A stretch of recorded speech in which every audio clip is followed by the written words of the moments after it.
All right, so June is shaping up to be a huge month for virtual reality, not just the releases of the games in that month, but for the rest of 2023 and beyond. We got the Metagaming Showcase that was just announced for June 1st. AWE is at the end of this month, at the end of May, that will carry over into June.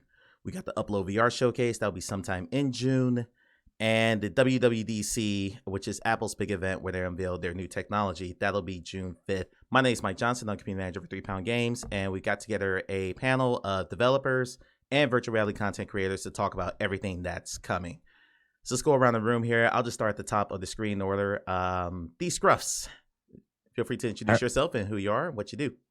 So I'm D Scruffles. I'm the co-host of the Rough Talk VR podcast. On the podcast, we review games, we interview developers, we talk news, and yeah, all things virtual reality. Okay. Clay? I'm Clay. On Twitch, I'm Hey Call Me Clay, and I am a variety streamer, content creator. Love all things VR. Got into VR with the Quest 2, well, officially in 2020, and just really excited to see what we're going to pull out this year. And I'm a huge fan, enthusiast, and I've been doing it many, many hours every week for the last 3 years. So it's a good time. Okay. Robin? I am Robin Mulder, CEO of 3 Pound Games and 3 Pound XR, a virtual reality game company. We're working on Space Dragon. There you go, right there. Space Dragon VR and also Vault of Stars. And we've got a couple of really cool new things in the works. So talk about those later. Mysterious. I know, right? All right. And Gabriel? Hey, I'm Gabriel. By day, I'm product design at Unity, so you can yell at me about things there if you want to, specifically like scene tools and such, and by night and weekends and such. Basically the same thing, but for just weird artist tools. Long ago, co-created Pro Builder and grids and things, and nowadays it's yeah, that was it's a long time ago. It's funny to look back on the old videos, but now working on PolySketch, which is kind of I think the next iteration. So it's XR 3D sketching apps. So it's literally you just sketch out lines, they form planes, eventually you have 3D models. It's one tool, you can create anything at all, but it's very different. Awesome. Okay. And last but not least, we'll go senior Ruffy, Stratus. How do you like to be called, sir? So I'd be Stratus, the other co-host of Rough Talk VR, and obviously technically challenged tonight. Okay, no worries. And how long's the podcast been going? Scruff might have said that, I just missed it. Just about 2 years. We're hit our 2-year anniversary, I think. All right, congratulations. Okay, so let's jump into it. We're going to start with the Metagaming Showcase that usually is in April. I'm not sure why I got moved to June this year. So it's supposed to be on June 1st. This is going to be the longest one they've ever done. It'll be a 40-minute show. Typically, they've been about 20 minutes. Have 15-minute pre-show. I'm not sure exactly what they're going to show on that. And there'll be a developers roundtable after where they'll expand on some of the games that they already talked about with some of those developers. So I'm going to guess that whole show is going to be a little bit over an hour. They released a teaser image or a teaser video that seemed to tease Asgard's Wrath. If anyone's familiar with that game, it's one of my favorite VR games, so I caught it right away. Usually these are a mix of games that are about 3 months to a year away. At the last one, which is on April 21st of last year, they introduced the Mercenaries mode for Resident Evil 4. That came out right away. That was available to download. Saints and Sinners Chapter 2 was announced at that show. That came out 8 months later in December. NFL Pro Era came out that September. Among Us VR came out that November. I'm not going to read the whole list, but it's usually like a wide range of games that they announced during that show. Because MetaQuest 3 launches later this year, but that's expected to be a Meta Connect, I don't know if we're going to get any Quest 3 info. It's possible, but we'll see. So again, we're going to go around the room. Scruffs, is there anything specific that you're looking forward to for this show or anything you're expecting? Well, the ultimate dream is, I think, on everybody's mind is Grand Theft Auto San Andreas, but realistically, I don't think we'll see that. I think that we'll see a mix of some ones that we know about. Maybe we'll see some more Ghostbusters stuff. You know, it's been a little bit since we've heard anything from that. Maybe some I Expect You to Die, and then, like always, we'll probably get some unexpected ones from, you know, the top dogs, like Resolution, Vertigo, all that. And then, of course, you know, some ones that we weren't even expecting at all, you know, out of left field. I think it'll be a good mix of that. Yeah, but I'm hoping for Grand Theft Auto. Yeah. Yeah, Zuckerberg's good for announcing one just out of nowhere. GTA was announced at one of these. Ghostbusters was announced at one of these. He'll just drop it out of nowhere, and then we don't hear about it for a year. Very Steve Jobs, one more thing moment. One of those. Yeah. Well, there's usually one or two that, at least one that is ready to go maybe a week, after the conference. In terms of a big one, Right. it'll be like, I remember that being the case with Blade and Sorcery Nomad when they announced it. It was like coming very soon right there, and that was an out of left field announcement. Yeah. Clay, what about you?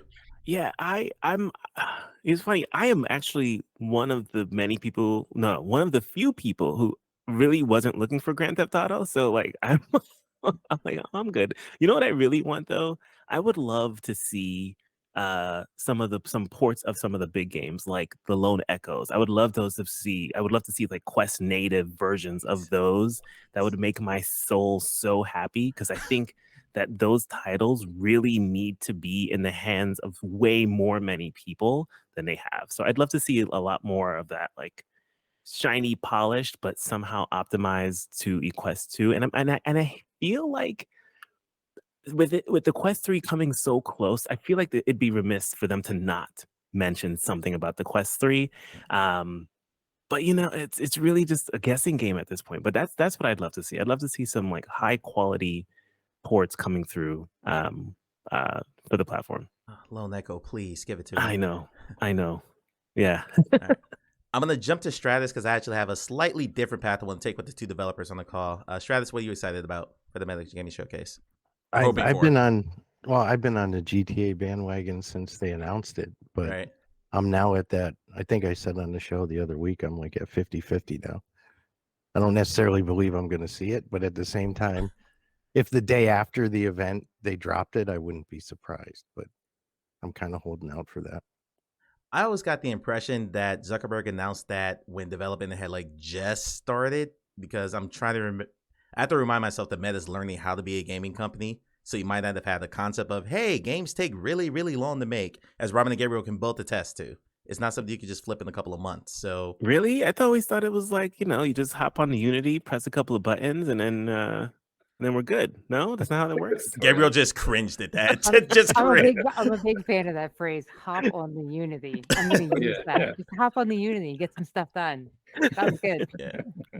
For Robin and Gabriel specifically, and I'll ask a similar question for the Upload Showcase. For a showcase like this, when let's just say Meta contacts you and says, hey, we want to showcase your game at the event, is it like a mad scramble to get assets together? Do you normally have a couple of things shot? You just have to edit it together? Or is it like a full production where you outsource it to another company? Like, what is the process for that? Robin and Gabriel. All of the above.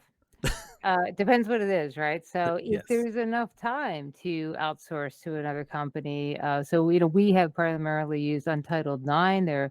They actually have done all of the videos for a lot of Oculus Connect and lots of really high-end professional stuff. And that takes time because you have to develop the script, you have to do the voiceover, you have to provide everything and like lay it all up. And then there's some feedback of, hey, couldn't you guys give me a keybind that does this or that? Or, what about this shot versus the thing that you wanted? And that takes a lot of time too. So sometimes you do the mad scramble. It's like the back pocket mad scramble to get something together and say, okay, well, we just got to shoot this and just go.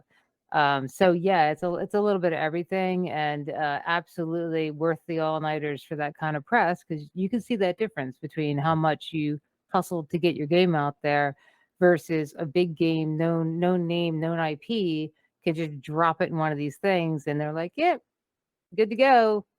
So that's a great opportunity, and I'm looking forward to seeing like some of my friends like in there. I think I know some people. Yeah, that's an interesting thing from the developer standpoint. Gabriel, I'll go to you next. You knowing some of the people in the industry, it's like there's a personal feeling of, oh my God, that's my friend's game. I'm so happy for them. Gabriel, what about you? Is it like a full court press when something like that comes in? You're like, oh no. Yeah, it's been a while, I guess, since I had that fun, terrifying experience. But yeah, way back in the day, we had it once or twice for like Pro Builder, and always just a mad scramble. I found it easier to just try to do everything like as in our smart little group, Mhm. versus trying to get other people involved. I guess I was lucky with like Carl, the guy I was working with, had great ideas like let's make printed beer koozies to bring to these events and handouts, which was a big hit. They're very rare these days. Might eventually be worth something. We screen printed our own T-shirts. We took, I guess, a very physical approach to trying to get people interested in what we were doing, and then yeah, just smashing together videos and whatever we could. Mad scramble only. Okay. Two other notes I did want to put out there. In the last showcase, they announced. Actually, I'm sorry. So at the last minute Connect event, they announced their partnership with Microsoft at that point, which was initially just supposed to be their suite of Office stuff to come into VR. I can't help but think that there's going to be something gaming adjacent there. They did talk about trying to get cloud computing going so people could play their Microsoft Game Pass games in the headset itself. It's like a third monitor, kind of like a big screen VR type situation. So that maybe gets announced. I know they've been talking about cloud computing for a while. We almost always get a Beat Saber update. I'm not sure if that excites anyone. Some kind of official music pack. I think Lizzo was the last one that got announced, or Billie Eilish, or The Weeknd. There's always one of those. What do you have against rhythm games? What's your beef? I don't have anything against rhythm games. I have more hours in Beat Saber than any other VR game except. Fair. What if the Lizzo pack was you hitting it with flutes? You know what? If they give me Jack Off That do Jill, it? then I'm there. If they give me Jack Off Jill, I'm there day one. I'll buy it right away. But anything else I have no interest in. I'm sucking up to my boss right there.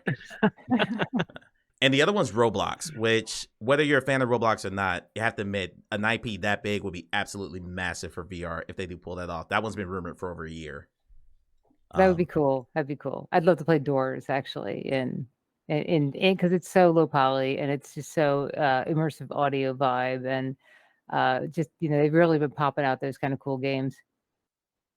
I think you touched on something interesting, Mike, with that. And Robin, you also mentioned this notion of like these bigger names. And I think that's probably where the GTA announcement was for. It wasn't for the enthusiasts. It was for, hey, everybody else who's not in VR. Right. Guess what we have? Here's what we can pull together, right? Except they don't have it. It's not, we haven't yet. seen it. We haven't seen it. First off, don't give up hope yet. But you're right, we haven't seen anything, but it could have been part of that announcement. And that was, I think at that time too, was a big, it was coupled with the whole big showcase with the metaverse and all the different avatars. There was a whole push to share with the world, here is what and I actually don't love the term metaverse because I have my own like thoughts on that, but here's what the metaverse is. And the goal was to showcase this to everybody, right? And bring in the fold. You can't make an announcement that big and say, hey, one more thing, we have Lone Echo coming. That would excite like 5% of the population, right? Yeah. So you have to say something like GTA San Andreas. What was it? GTA San Andreas? Was that the one? San Andreas. Yeah. So that's kind of the thinking I'm thinking what was the initial reason for that announcement. I get that. One more point that we'll move to the UploadVR showcase. Because I mentioned NASCAR's Wrath earlier. That is a 130 plus gigabyte game on PC VR. Robin, you recently ported Space Dragon down to Quest. Talk about the pain of getting the game that large, or just PC VR in general, over to Quest, and why that can take some time. Even though you have all the assets already ready to go, you've already jumped on Unity, to use Clay's phrase, and did all that work. But just hopped on Unity. Hopped on Unity. On the Unity. Yeah, Gabriel just quits the meeting now. But just the pain of doing that. Listen, I love Unity. I have a shirt and everything. Yeah. Yeah, it is stressful, but after Asgard's Wrath, it just, they didn't even try, right? Like they didn't. They're like, we got a PC. You guys have all the space. I can gobble it up. I can eat all your RAM. I don't care. We want to get the game out fast. And that's what they did. They put a lot of content in that game. I mean, so much. I haven't even finished the game yet. I mean, I have spent some hours on that. Well, where'd he go? So yeah, it is painful. It is a lot of work. And, but if you design for mobile first, then you're not going to have that problem. And now that a property like that has been around, are they doing a full? Is this a straight port or is this a 2? I didn't actually see this. I didn't actually see this announcement. Was this a full announcement? It's not a full announcement. It's rumored right now. It's been rumored forever that that game's coming to most likely Quest 3, not Quest 2. Yeah. But this They been don't have to rumored do for so well over much a work. year. They won't have to do as much work on that. Right. Man, wimps, man. Do it on the one. Show me what you got. The Quest 1. Oh, imagine that game on the Quest 1. I would never work. A No. total of 5 frames per second. You could be in the lobby or maybe like the little store and be like, oh, let me buy that potion. That's all I can do. I think Gabriel's gonna have a lot to say on this one. I just want to be able to use my Quest Go, or not Quest Go, whatever it's called. The Oculus Go. Oh. Yeah, I bought it. I had so many dreams to make cool little, very small experiences. Mm-hmm. Didn't quite get to it, and No. it just sits. It's over there on a shelf, looking pretty. There's a lot of educators that would pay top dollar for that. Yeah, I know. That's maybe. like for the That's a archives, my friend. collector's You also item. have a Gear VR next to it too. I never did that. No, Yeah. So got one of the one of those problems where you're cardboard like when you're an things. aging engineer is the phrase that comes out of your mouth to say this stuff is this should be in a museum. Mm. I mean, all the time. And I Yeah. have stuff that you would not believe, like the little screwdriver thing that came with the original Oculus that, like, you remember this? It was like this little flathead screwdriver thing, just a piece of plastic, but I can't get rid of it. Scruff strategy. Y'all should do a whole show where you just clean out Robin's closet, where you just go through Robin's closet and just go through like the archives of VR. Yeah. Oh, I definitely do that. Yeah. Who knows what would be in there? Yeah, but dress up as archaeologists. Just really just get in there. Going for the dig, yeah. I love Yeah, that. who knows what'll come out of that closet? Man, I was like exactly that. I was digging through my old stuff, and I found my old original, Oculus box. Remember that really amazing box, the handle and everything? Buried in it was the Xbox controller, and I was always like, man, I didn't get my Xbox controller. For years I've been grumpy about this. Right. Hold grudges, long time. And then I found it. It was just under one more beautifully folded piece Layer. of cardboard. Yeah. All right, let's move to the UploadVR showcase. We don't have an exact date for this one yet. This one is usually a mix of PC VR, now PSVR 2, and Quest titles, including stuff that's on App Lab, like Divine Duel, for instance, was announced there. A lot of stuff from Joyway. They're the makers of Stride, but they also announced like Red Flowers and things like that. So this one is, unlike Meta, which is more platform specific, this one's usually all over the place. In terms of developers who are usually there a lot, Vertigo games and Fast Travel games are usually have some kind of presence there, whether it's a game that they're publishing, because those two and Beyond Frames have been publishing like every game that's on the MetaQuest store lately. Bananas. It's nuts how many they've been. And the last tease, just like Meta, they always tease something at the end. They announced Attack on Titan, but it was just a graphic of the words. There was no footage or anything like that. So given all that, and I left a list of possible games that could be announced there on the document. Again, I'll start with Scruff. Anything that you're excited about that you're kind of expecting there? For UploadVR, I mean, we'll see what happens after, what's still on the table after the MetaQuest showcase. Yeah. But like you said, I think it's going to be a lot more of the kind of indier side developers. But based off of the way 2023 went, exactly what you said, I think we're just going to see Fast Travel dominate that one.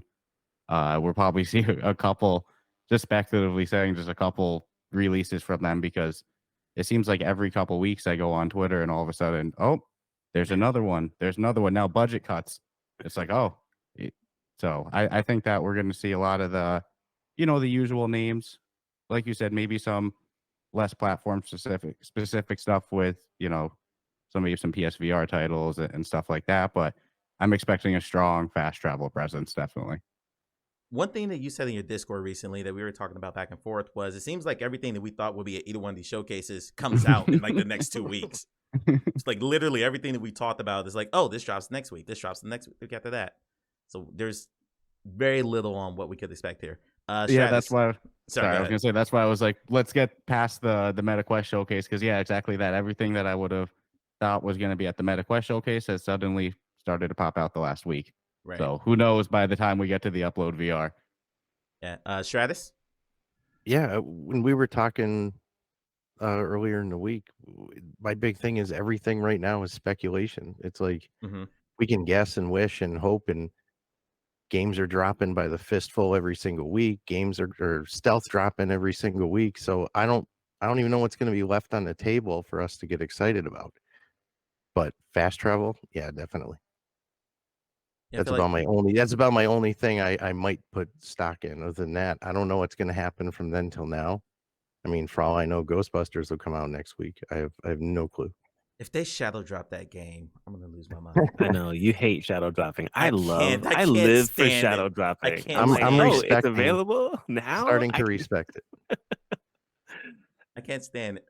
Robin, as a dev, Clay, I'll come back to you in a second. Robin, as a Yeah. dev, how do you feel about shadow dropping? I'm just generally asking for from a developer standpoint. Would you rather have it seeded for months and months and months? Or you're like, let's just get it out there and shock people? I mean, if people would accept that, I'd love to just get it out there and shock people. See? That's Yes, awesome. yes. Because you know what? Got it. I friggin' hate it when I'm getting all jacked up about playing some game and I can't go get it. Because I guarantee you, the moment that I was receptive to the message and I actually had a little bit of time in my life and I was excited about it, is pretty much the only time I could play that game. And I'm rushing down. I used to go run down to GameStop. I got to get this game. What do you mean you don't have it? Yeah. Ah! Blockbuster back in the day. Exactly. Blockbuster. Right? You gotta respect the shadow drop, because now there are 4 people on this call who are mad about San Andreas. Right? We could have avoided this whole thing if it was just hey, it's out now. Guess what? Have fun, Yeah. Yeah, and then I it would think have been a big thing. It's also think less my favorite is disappointing if the it rolls out poorly too, because it's well, it was Yeah. a surprise anyway. It wasn't some Yeah. big hoopla about it, and then it bombed. Right. Sorry, I Scruff, think what the you gonna best say? is that 1 month, 2 week to 1 month. You announce it and it's coming within 14 days to 30 days. That's perfect for me. It gets a little bit of hype, and Mhm. with the 6 months, 1 year, it's tough. Yeah. Well, based on that, do you think the standards are different between VR devs and publishers versus flat game devs and publishers? I mean, That's a great Spider-Man question. announced 3 years ago, and the same thing with God Ragnarok. So, so you mentioned 2 weeks to 1 month. Do we have different standards, and why do we think we have different standards here? I think it's a bit different. I don't know if I know why. I think there's a lot of things in VR that's different in the same way that people complain in the VR industry about a game that's priced at $15, whereas that's not Yeah. a thing in consoles, or maybe it would be, but you get what I'm saying. It's just a lot of things are different from VR and flat screen. But I agree. I think in the flat screen world, I think people like that, hear about it as soon as it started to be in the works. How long ago was the next Elder Scrolls announced? 5-6 years ago. But I kind of Starfield. feel yeah, exactly. But I kind of feel like that crowd likes it. Whereas the VR crowd, GTA is the perfect example. We're restless. It's Yeah. don't That's true. tease us like that. And stealth drops, I think, work better in the VR world than console gaming I could or see that too. Yeah. or releasing. But again, I think that 1 month, 2 week sweet spot is perfect for VR. But I don't know if that would work flat screen. I think you're right. I think it's not the same. Right. Gabriel and Robin is devs who work both in and out of VR. Do you feel that difference from the dev side, in terms of Great anticipation question. of the crowd? Gabriel, you first. Sure. Yeah, no, that was interesting to listen to everyone's takes here on that. Slowly formed what I think is a good opinion.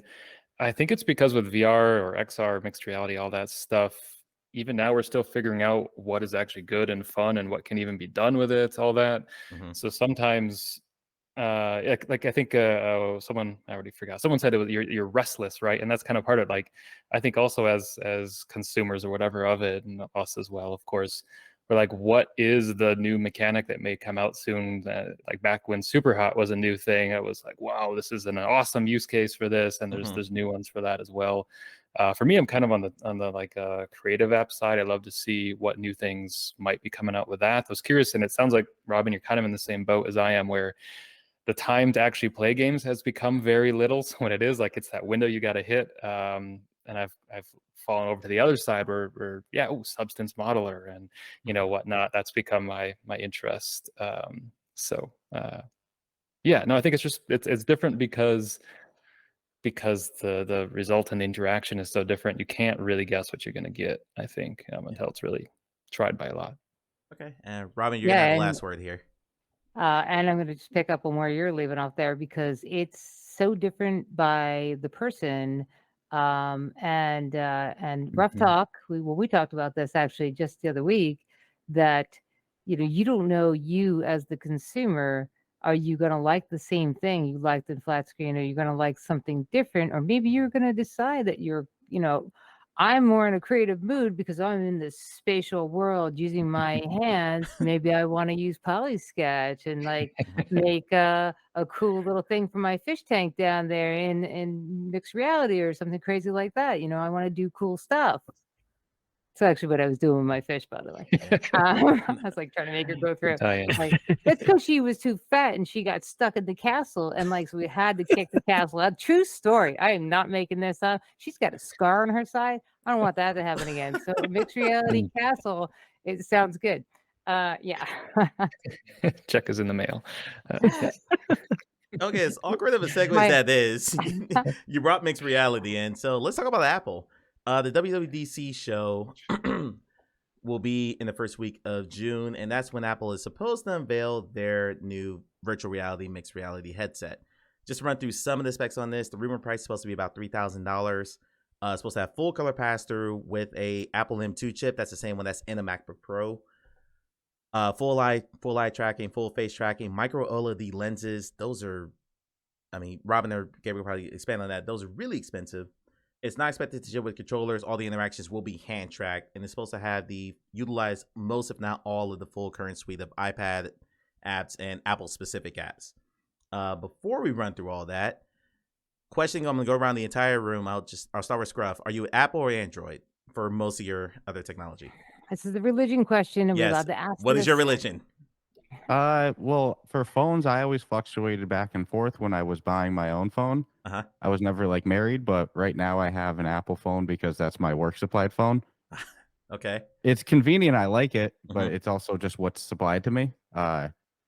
In terms of devices around my house, it's like there's some things I have Apple, but like example, I have a PC computer, so I'm not really married to one brand. Perhaps if I didn't have a work supplied phone, I'd be shopping around the Android market of phones much more, I should say, because definitely pretty much anything Apple is going to have a premium price tag in this headset, according to rumors. Yeah. Which I'm skeptical will even be announced based off of histories of delays and stuff like that. Yeah, based off of rumors, this one's going to have that premium price tag too. Okay, Stratus, Apple or Android? I'm 50-50. I got an iPhone, which I've had an iPhone for like 10 years. I got an iPad, but I also got other electronic devices. But if I had to choose a phone, it would be Apple. Okay. Clay? I am an Apple fanboy. I've always been. I owned iPhone 1, right? Before it was released to any other service providers other than AT&T, and it only got on the internet and checked your email. That's all it did. Yeah, there were no apps. There was no apps. There was no app store, right? And they were going to do. There was supposed to be a play on all web apps. I remember that, and it was going to be a big push for web apps, and it had your contacts, your maps, and your iPod, and it was the coolest thing to have. But looking back, it was just kind of not the best, but it was the beginnings of something great, right? Which ushered in this new era of smartphones. But I've been an Apple person. My entire home is Apple, except for the laptop that I'm currently looking at you all. My entire home, Apple TV, iPads, Apple computers. So I own partial share here, just in the devices I own. What Clay just said is he'll buy this headset. That's what Clay pretty much just said there. Yeah. We can talk about that after we go around the circle. All right, Robin. I am an Apple fangirl. It is no lie. I had a very difficult time dealing with the fact that Unity, Gabriel, take notes, did not work particularly well on the Mac back in the day. And then also how you're really going to do tethered development properly on an Oculus device that is an Android, yada, yada, yada. So of course I'm sitting here talking to you on this is my development stack over here for Unity. And then right over there is my entire music suite of insanity, which is all Apple, of course. So I use both and I go back and forth all day and it messes with your brain, but also I think it's good for you. What type of phone do you have? Five. Of course, it's an iPhone 14 Pro with all the bitchin' stuff. Absolutely. And yeah, I would buy that headset in a heartbeat. I have a lot of thoughts on that, but I also want to hear from Gabriel. Okay. And Gabriel. All right, Gabriel. Sure. Oh, I am the opposite, I guess, here. I was just always, I don't know, neither. I was a very cheap college student and just had a phone that I swore would always work well enough. That wasn't a fancy phone until I tried my friend's iPhone. I was like, this is really good. Fine. I think that was part of it. Like, not even the apps and such. The hardware was Premium. just, yeah, so good. It's like, damn it. All right. Yeah, this is pretty good. But I still didn't get pulled in. The closest I got was, I don't know if it was just sometimes illegal or whatever. I built a Hackintosh at some point, so you had to kind of hack through it. And I used that. Yeah, right. Like I just had a PC components, and then you put it all together. There's all sorts of fun guides, and I use that to use Unity way back in the day to make some iPad apps and iPhone apps and things like that. But otherwise, no, I've just never been iPhone. My wife just bought one, the first one in our family. It was a whole blasphemous discussion, but she just wanted a tiny phone, and I agree with her. And I've almost flipped for that reason. I'm so sick of gigantic Android phones. So the little iPhone Mini is very, very nice. But yeah. Okay. So going back around the circle now that we've all given. By the way, I'm an Apple guy. I have an iPhone here. I have an iPad here. I have an iMac over there. I have a MacBook over to my left that I use all my personal stuff for. I have an iMac in my bedroom that I'm actually repairing because the hard drive died on it. That's awesome. So I am very much in that ecosystem too. I don't know if I'm going to buy this just because that price kind of scares me. We'll see what the final price comes out at. But I might wait for the cheaper one that they're supposed to release at a later date. Because that's also rumored they're going to release like a value-driven one. Think like the iPhone SE, like the plastic one basically versus the Gorilla Glass one at a later date. Scruff, where are you at on this headset? Are you personally excited for it to like own one, or just what it's going to do for VR in general because it's Apple entering the ring? Well, I'm a believer that the more the merrier in terms of more players on the market. Like, big screen with their new headset, that thing looks pretty badass. So I think, yeah, just having Apple on the market will be good for the VR industry in general. I don't know if it's in my budget to go buy a 3K headset, if it does release, and if it does release for that price. But there's very few examples in my life that I can think of Apple making a bad product. So I think it'll be a high quality product. I think it'll be comfortable. It'll have good user interface. It'll feel nice, but it'll be at a premium price. It's not something I'll buy if it's at that price tag. I'm sure it'll be, it'll be good, but it's 3K as well, right, as well. But I don't have anything bad to say besides it. It's just probably not going to be in my, in my delivery the week it comes out or anything like that. Okay. And you think about stuff like the Apple Watch that took a generation or two before it kind of found its place as a fitness device. The iPhone 1 was cool, but the iPhone 2 was like light years better when that one came out. So sometimes Apple iterates their things, and like the second and third ones are like light years better than the first one they put out too, which also gives me some hesitancy. Stratus, where are you at on it? I mean, if they want to send me one, I'll gladly get one.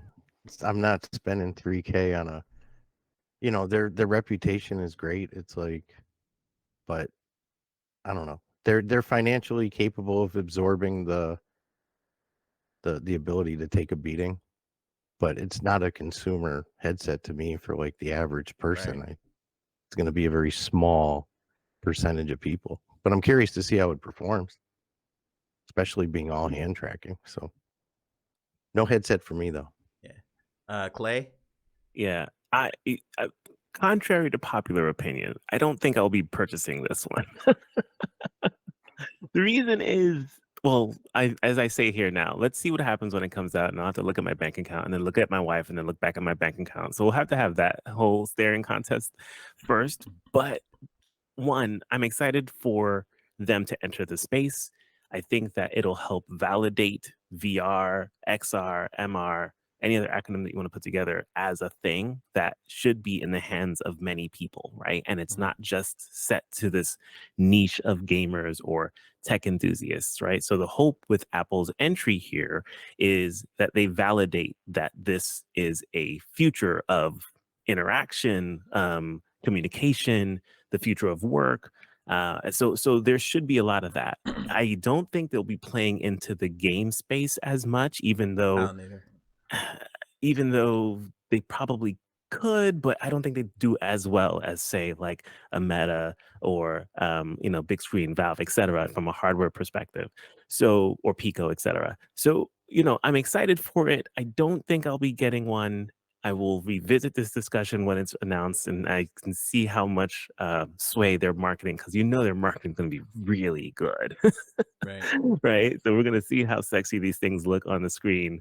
And then we'll have to like reevaluate. I've also heard it's going to have reverse pass through, so other people can like see your eyes I heard in that. headset. I don't know if that's I heard like true or the not. I heard like the screen in the front of it might actually reflect what you're saying. Like if you were casting like a Quest, for instance, and Yeah. the screen would just play that back to the person. But I don't know how I Okay, feel that's about better someone than doing. eyeballs. Yeah. Yeah, it just feels Yeah. it's so futuristic. I mean, I just can't fathom the idea of them putting so much tech into something so small. Right. I even think 3K might even be a cheaper. I think this is probably going to end up in the 4.9K Oof. range. Yeah. Woof. It's not for the common person. This is a Yeah. this is a test. This is a pressure test in my mind, right? Let's put an iPhone out there. Let's put the iPad out there. Let's put the Apple Watch out there. All three first gens of all of those devices weren't that great. We all know that, right? But then second gen was cool. And then third gen. And then the watch has fall detection. And now the phones do all these other things. And it has a compass and a flashlight. And then you're like, okay, I can see this. I think we need to wait for like Gen 2 and 3 of whatever this is. Okay. Robin and Gabriel, I want to add one specific thing before you two go. The battery offload for that is supposed to be a piece that actually hangs. It's either in your pocket or hangs on your hip. So the battery's not in the headset itself. It's like a puck, for lack of a better term, that's supposed to be roughly the size of two iPhone 14 stacked on top of each other. That's what's in the CAD drawings and all the leaks that have come out. First, how do you feel about that, about offloading the battery to like a separate piece? And then just your general thoughts on it. Robin first. Fuck yeah. That's how it should have always been. And why the hell do you want to stick a battery on your face? It's heavy, it's awkward. Like why, we've all said this a million times. Like, why don't you just offload the battery someplace? And I feel like there was one, then there was the backpack VR one, which had the whole computer in there because that was bulky as well. But now, it's a different time and place. That's just it. Like, they're doing the smart thing, and they're doing the smart thing on a lot of different layers, in that the ecosystem is built. Everybody, I've watched everybody around me years ago when they did memojis, and I watched them all start to change their icons to memojis. And I'm like, Apple's got you. Don't you understand? You've just been digital twinned. Don't you get that? So we're going to pop on this friggin' headset. They've already got the killer app. They're all set, right? You're going to pop on that headset and you're going to do FaceTime, and your friend's Memoji is going to pop up right in front of you in spatialized audio, another area that Apple is a goddamn expert at. Oh my God. And blow your little mind. Let alone all the iPad apps, or the fact that they have the timers and all the basic functionality things that you always want when you're walking around the house. Like, oh, I just want to keep a little counter. Boop. Simple, dumb apps that a lot of developers won't bother to make because they already exist, and they're just going to pull them from the store, and boom, that's going to be it. So yeah, huge. I'm going to circle back. I want to ask you and Clay a question, but I want to get Gabriel's thought first before I circle back. Sure, that's a lot to follow. So no pressure. No pressure. Yeah, none. I'm maybe surprisingly, pretty into the headset for the reasons of the capabilities it might have, the hand tracking, big push on that, and just Apple's general history with kind of bringing good, again, creativity tools forward. Like you're saying, Robin, all your music work is on that side, and I know they just do a lot of good things there and tend to focus on it. And I'm guessing that's part of why they built in a much more powerful chipset than others have up till now, I think. So that's really exciting to me. Again, I don't know if I'd really drop 3K on it, and I also kind of agree with Clay. I think it's going to be 4, 5, 6-ish, which I'm also kind of okay with if they really do it right. Like if this is basically a replacement for a really nice computer, because I hate honestly using laptops and such. I just want to put that thing on, be wherever I am, and just be in it and have a actually useful creative experience and games as well. And then the last little piece, just the hand tracking.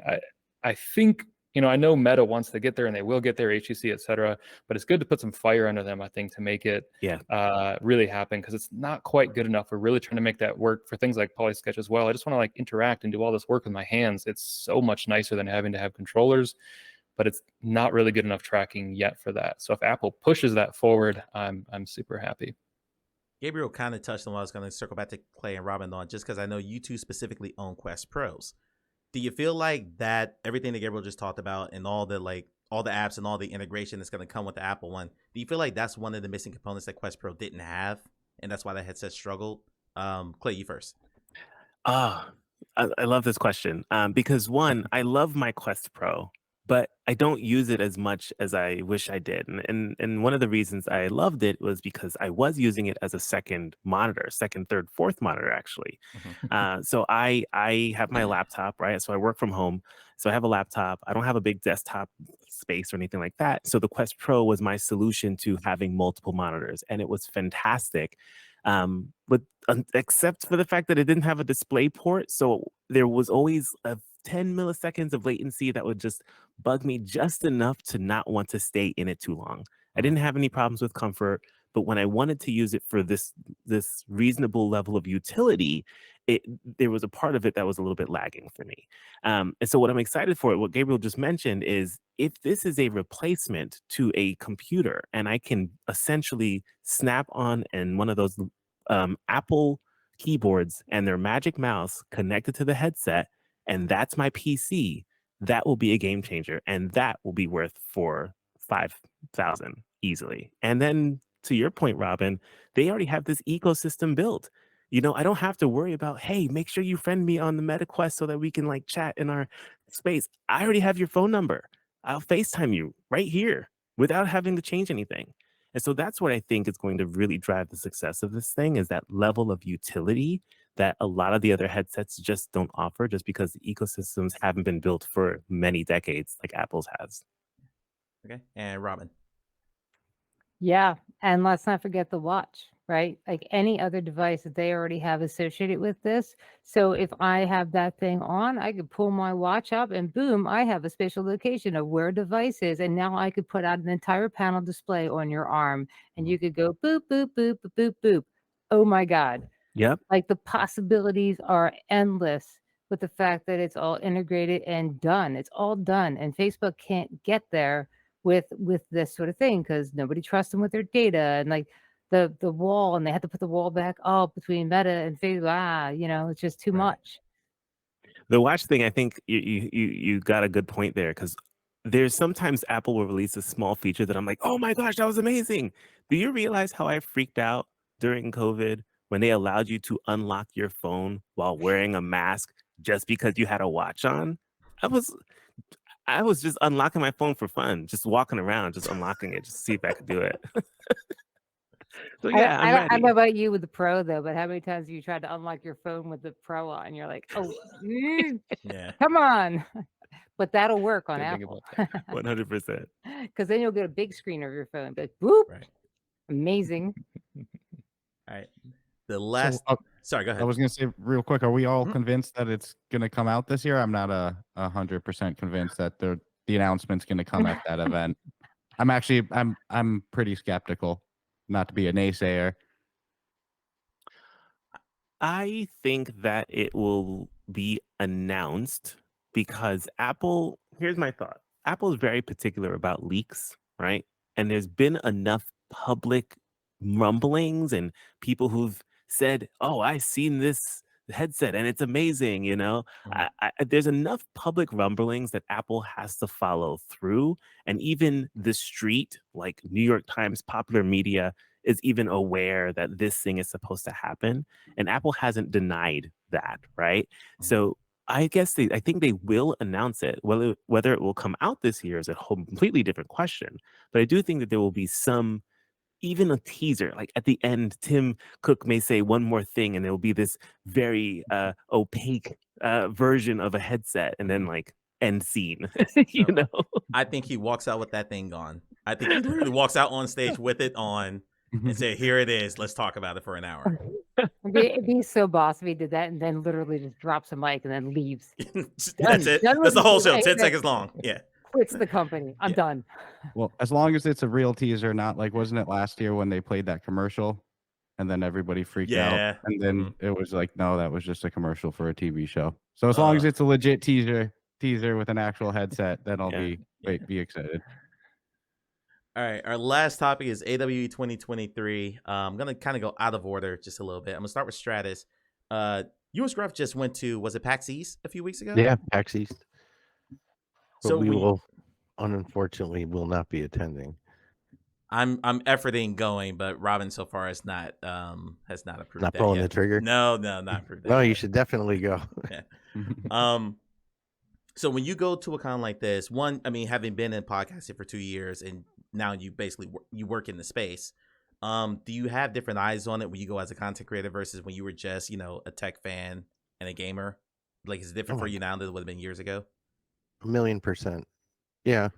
I mean, I would say, years ago, I probably would have just started at one end and worked my way through and beelined it to all the flat screen favorites I wanted to see or were hyped about. Or I know D Scruffles, and he'll talk about it, spent like 3 hours in line for a 15-minute gameplay one time. Whoa. Or now Wasn't it's like 15 we're minutes. Wasn't 50. Was an hour gameplay. Okay, an hour play. I just remember hearing it and being like, I can't believe you spent your whole day doing that for one freaking game. What I game? love how you had to validate, though. You're like, no. It wasn't 15 minutes. Whoa. 15 minutes is a little 60 minutes. excessive. It was when the Old Republic MMO, Star Wars: The Old Republic, Star Wars: Knights of the Old Republic is my favorite all-time game. So when the MMO was announced, I had very high hopes, and they were playing it at PAX East like years before it came out, maybe like 2 or 3 years.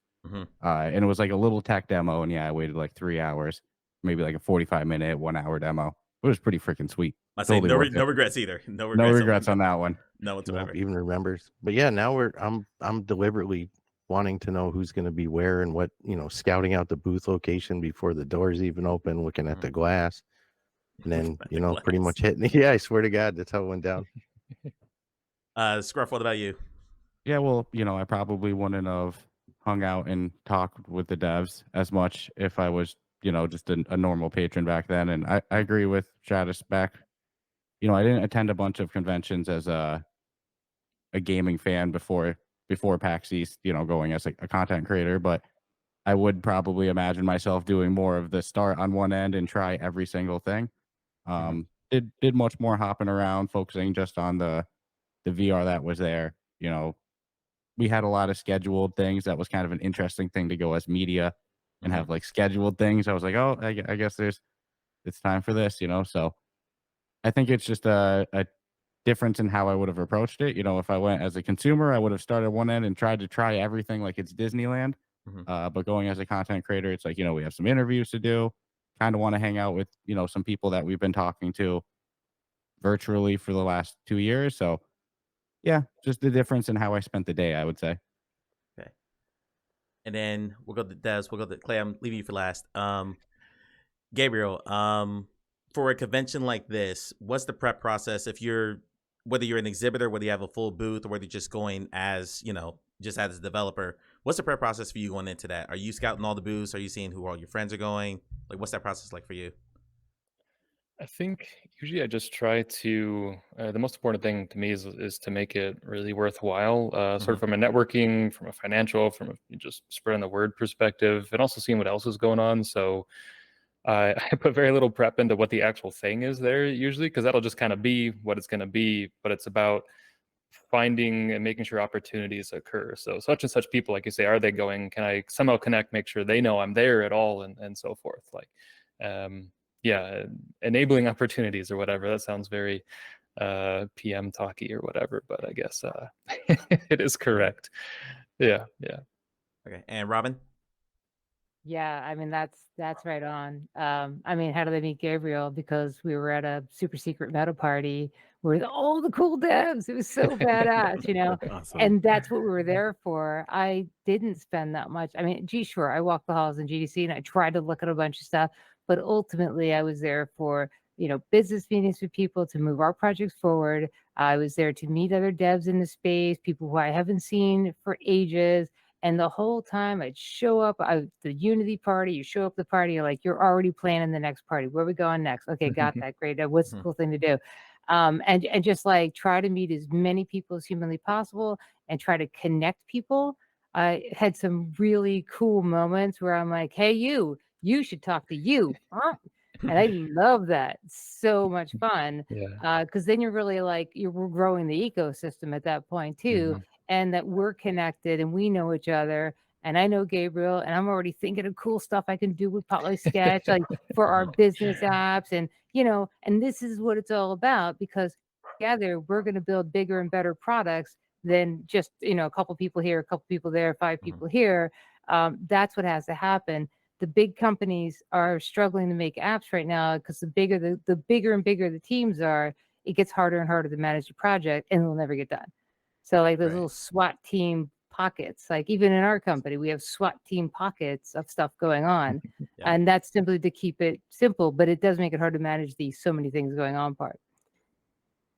Yeah, there's people in the company that I don't speak to for weeks on end, and then there are people like you and Lauren that I talk to almost every day. So yeah, definitely there's definitely a separation there within the company. Clay, going into a con situation. Well, one, do you have Sure. have you been to a con before or any kind of I convention have like this? not. I am the baby of this group, right? I'm like the fired up little like 4 or 5-year-old. It's like VR is amazing. I can't wait to do everything. And so I haven't done any of the really cool stuff. Plus, like, you know, full-time job and a parent of a 5-year-old. And so there's a lot of other things that hinder me from doing that. But I would love to. So I haven't been to one of those. Okay, I think Is somebody you'd love offering it. tickets? Because I feel like that's with it. No. Okay, What? never mind. No, Someone offering tickets? No, I mean, I that's can not get you happening. 20% off. Big, we'll talk. If I weren't moving, I get that. You know, PAX East was our first one. That's the reason we're not doing, you know, pretty much we didn't go to GDC. You know, it's we have our full-time jobs in between the podcast as well, and it's exactly that. It's like we were able to do PAX East because it's in Boston. It's an hour away from us, so you know, it was right in our backyard. It's easy. But I totally get that. You know, I'm envious of those that get to pay their bills with like the content creation side of yeah. VR. Not envious. That's not the word I mean, but you know, it's a nice hustle being able to do that. It's kind of cool to see. So in the meantime, I'll vicariously live, you know, through everyone on Twitter, and then piece it together. And maybe Apple announces their headset and does it for me, and then I'm already there. I don't even need to leave my house, right? And then we're just already at all the conferences. That's the dream. The dream right there. All right. I would be remiss if I did not end this with talking about what's going to be a common thread through every single one of these. AWE has a bunch of booths displaying augmented reality glasses and mixed reality glasses. Apple's headset is going to be heavy mixed reality focused. Quest 3 will be mixed reality focused. Mixed reality, I think, is still even more so than VR itself. It's still within its nascent stages. Obviously, Pokemon Go was absolutely huge for the medium, but then that's probably been the one that I think a lot of people recognize. And that's been the one real hit. Do you see like an explosion in mixed reality? Gabriel, I'll start with you. Do you see like an explosion in mixed reality in the next year or two with all these headsets coming that are going to be focused on that with full color pass-through and hand tracking and all that? I really hope so. Just in my experience with it, I was recently at the Meta Hackathon, which was a lot of fun, and we got to mess around with all sorts of fun things, and it can really change the experience if you do it well. So I think it also sounds kind of silly as the other statement, but I think people will make it, right? If people think of enough cool, clever ways to use mixed reality, then it'll take off. Pokemon Go is a really cool one. It's like such a simple thing in a lot of ways, but it just, this is really clever and good. Right. So I think so. I hope so. I think the tech actually needs to make one more bump to get good enough, maybe two. But I'm real hopeful. It's going to change a lot of things. Okay, I'm going to go reverse order of my screen here. So, Robin. I just have to stop and say, by the way, Gabriel's team won that hackathon.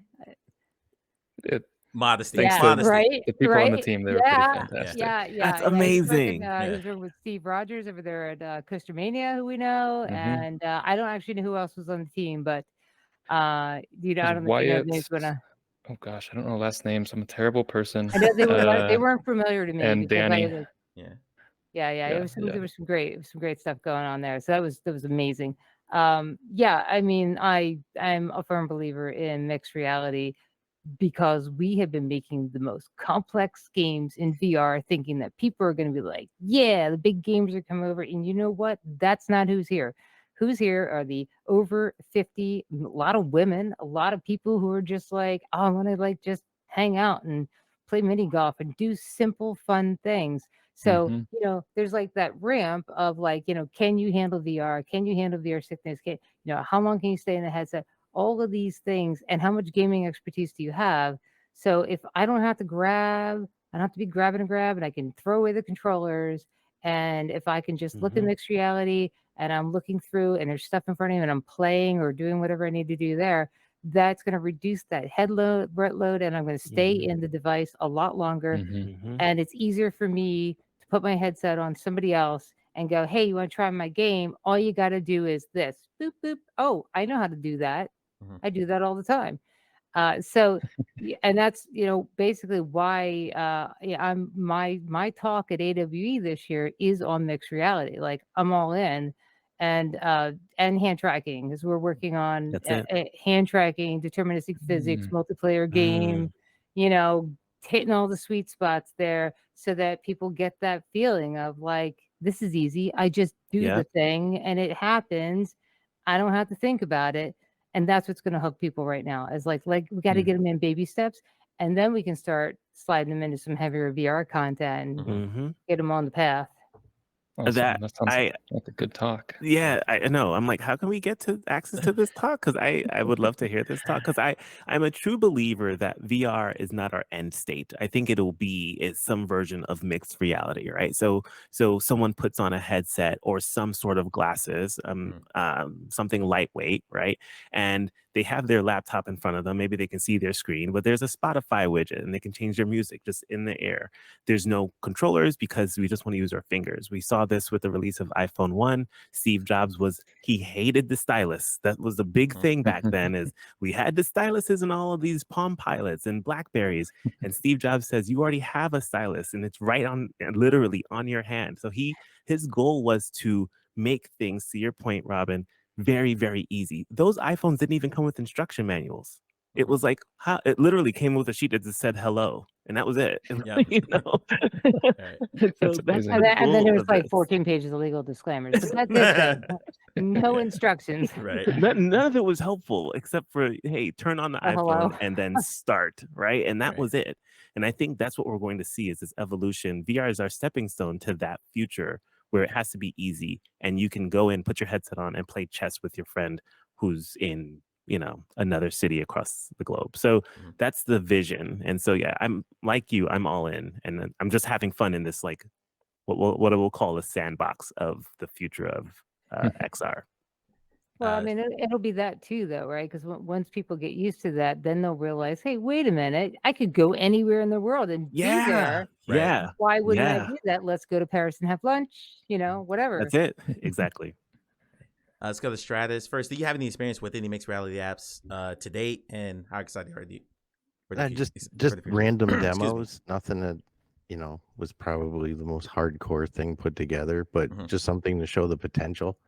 I think mixed reality is going to be more important in our everyday life, and virtual reality will be the escape thing that will play to disappear from the everyday life. But the integration of mixed reality and everyday things you do, I could totally see and could find a use for. But do I want to play every single game in mixed reality? No.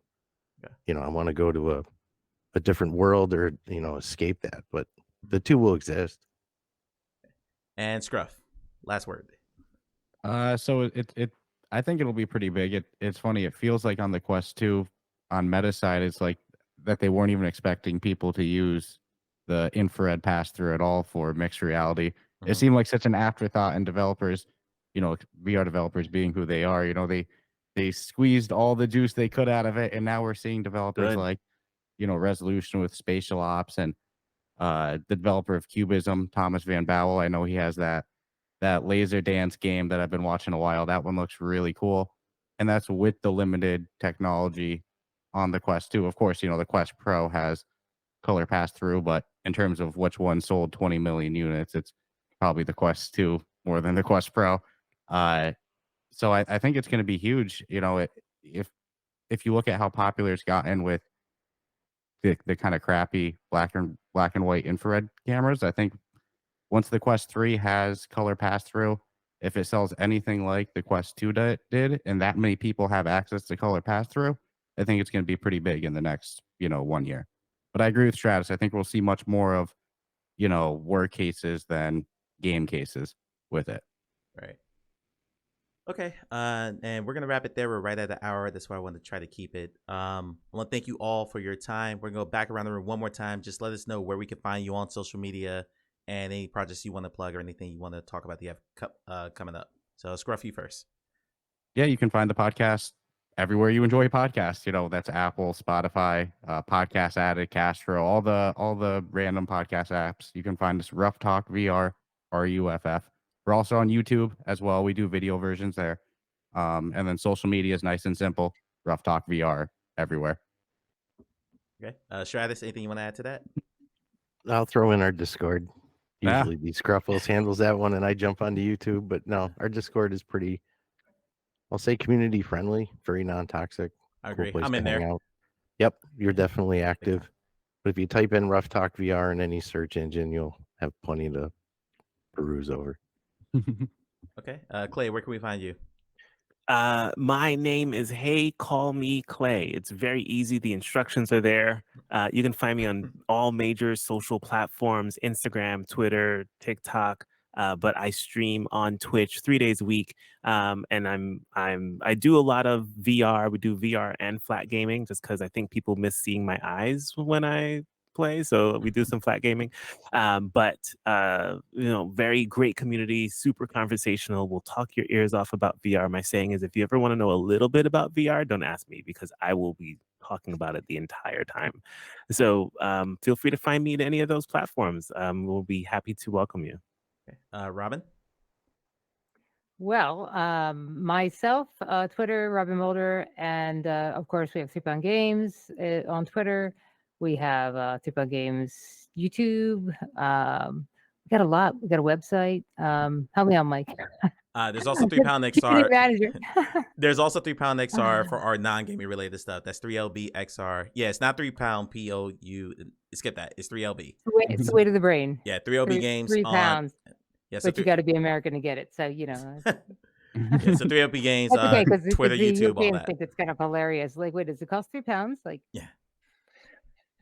Yeah, and so I'll be coming up speaking before AWA. I'm speaking at the iLearn campus twice. I'll be speaking on medical training that we have for applications there, and kind of just going through like the learning efficacy of VR and medical training and digital twinning and all that kind of great stuff. Speaking on that, and then also I'll be on a panel on it's the XR Women Showcase, which is going to be really cool because it's like a really wide range of women who are doing cool XR related items. So that's going to be really interesting to try to see how that all gets tied together from a learning perspective and thinking about where we're going with the future with this technology. And then I go to AWA. All right, that's a lot. You're Small busy. flex. You're very busy. Yeah. And Gabriel. Yeah, personally, you can find me on Twitter, I guess, at a kind of lame handle, some hoopy fruit. It's a Hitchhiker's Guide reference. I thought Come was on, you funny at guys. the I time. got it Stratus right got away. it immediately. Look at Stratus' face. He Oh lit my up God. immediately. I was like, that's so brilliant. I couldn't believe it. Like, I was so happy when Robin picked it up. And thanks, by the way, for inviting me to this. It's been fantastic. And then I guess also Polysketch VR. You can do polysketchvr.com. We have Discord. We have all that other fun stuff. Be great to chat with you on any of those spots. Yeah. All right. And again, I'm Mike. I'm, like Robin said, the community manager for her company, 3 Pound Games. I'm also a VR streamer on Twitch, and I'm on YouTube as well. All that at Live Open Mic, all one word, LIVEMIK. Excuse me, LIVELPENMIKE on Twitter, YouTube, sometimes Instagram if I feel like it, and YouTube. Thank you all for your time. We went a little bit over an hour. That's a little bit longer than I wanted to go, but I appreciate your time. This has been absolutely terrific, and we will hopefully do it again sometime soon. Looking forward to it. Thanks for inviting me. All right. Yeah. Cool. Thanks, Mike. Bye. Super. Thank you. Thanks so much.